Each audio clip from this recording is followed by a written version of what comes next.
સુરત શહેરના લીંબાયત police station વિસ્તારમાંથી પોલીસે તાજેતરમાં ઘરફોડ ચોરીના 3 ગુનાનો ભેદ ઉકેલીને ખૂબ જ પ્રશંસનીય કામગીરી કરી છે।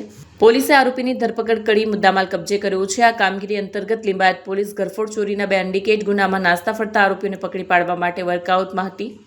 તેઓએ શહેરના અલગ અલગ વિસ્તારોમાંથી 50થી વધુ સીસીટીવી ફૂટેજની તપાસ કરી। સાથે જ પોલીસે હ્યુમન સોર્સ અને બાતમીદારોના નેટવર્કનો પણ ઉપયોગ કર્યો। પોલીસે આ મહેનત દરમિયાન આરોપીના ચોક્કસ લોકેશનની જાણ થતાં પોલીસ ટીમે ઝડપથી કાર્યવાહી કરીને આરોપીની ધરપકડ કરી। આરોપીની પાસેથી પોલીસે સોનાના ઘરેણા કુલ 165.25 ગ્રામ અને ચાંદીના ઘરેણા કુલ 126 ગ્રામ મળી કુલ 10,07,000 રૂપિયાનો મુદ્દામાલ રિકવર કર્યો છે। આ ઉપરાંત તેની પાસેથી 10,000 રૂપિયાની કિંમતનો એક મોબાઈલ ફોન પણ જપ્ત કરાયો છે।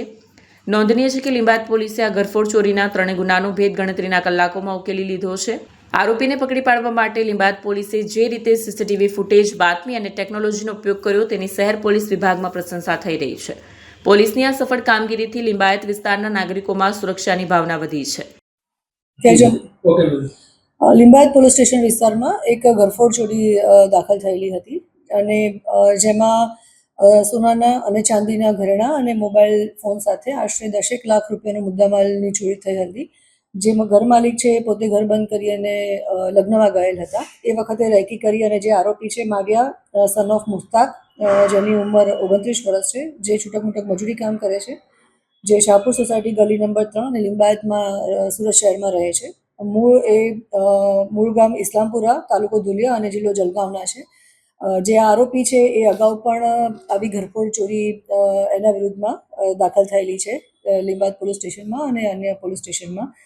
પોતે જામીન પર હતો અને જ્યારે રેકી કરી અને ખબર પડી કે આ ઘર બંધ છે ત્યારે એણે રાત્રિ દરમિયાન ઘરફોડ કરી હતી, જેમાં આશરે 10 લાખનો સોનાના દાગીના અને ચાંદીના દાગીનાનો મુદ્દામાલ હતો।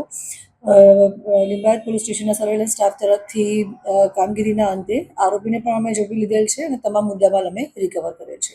જે આરોપી છે તે પરિચિત હતો જગ્યાથી કે જે લીંબાયત પોલીસ સ્ટેશન વિસ્તારમાં જ રહે છે, એટલે એ આજુબાજુના વિસ્તારમાં જ્યારે ફરતો હતો અને રેકી કરતો હતો ત્યારે એને ખ્યાલ આવ્યો કે એ વિસ્તારમાં જ આ ઘર બંધ છે, એટલે એણે બંધ ઘરને ટાર્ગેટ કર્યું હતું અને આ રીતે રાત્રે એણે ઘરફોડ કરી હતી। જીને બારીમાંથી ચોર છે તે ઘરમાં પ્રવેશ્યો હતો એવી માહિતી મળી।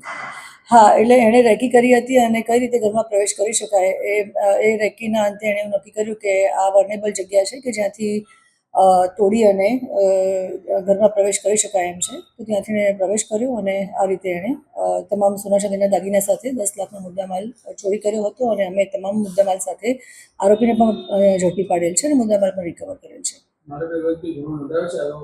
હા, આરોપીનો ગુનાહિત ઇતિહાસ છે। ઓલરેડી આ ઘરફોડ ચોરીનો જ આરોપી છે, જે એના અગાઉ એના વિરુદ્ધમાં 2 ગુના દાખલ થયેલા છે અને અત્યારે જામીન પર છે।